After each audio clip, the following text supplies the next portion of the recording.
everybody, I'm Dr. K, creator of VideoFitnessBlog.com, and today I want to talk to you about stretching mobility in specific intermediate stretches. You see, with intermediate stretches, we're going to bring in what's called a PNF pattern. And the pattern that we're going to use is actually going to be contract, relax. And that's a very simple PNF pattern. There are more, but that's the one that we're going to use. You see, what we're doing is effectively tricking a muscle in a lengthened position to think it's shortening, but stopping it from shortening at the exact same time we're trying to do that. Now, I know that sounds a little bit fancy and crazy, but here's the bottom line. It's easy to learn.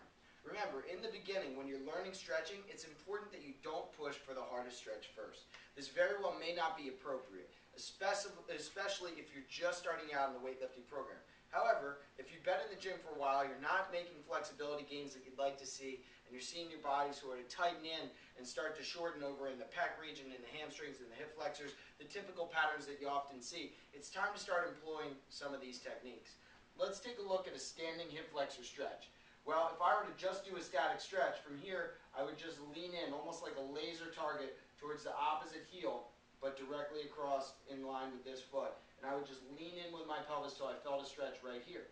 Okay, so that's the static stretch. Now, how do we apply this PNF pattern? Well, what you're going to do is get into the same position. Remember, mobility would be in and out. In this case, we're going to push into a light stretch in our hip flexor. From here, okay, this is the part where we just got to the stretch. Now we're going to contract as if we're trying to bring our knee up towards our chest. So now we're pulling in our hip flexor, trying to use it for 10 seconds. After 10 seconds of trying to use it, take a deep breath.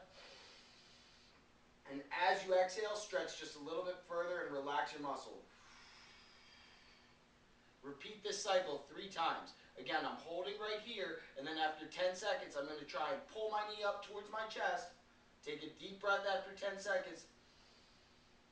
Exhale, and push just a little bit further. Again, this is the contract, relax pattern of PNF, and that's a hip flexor stretch. In today's lesson, we learned about intermediate stretches for stretching and mobility. I sure hope you found this information useful. Again, I'm Dr. K, and you can learn all about me at VideoFitnessBlog.com. Have a great day.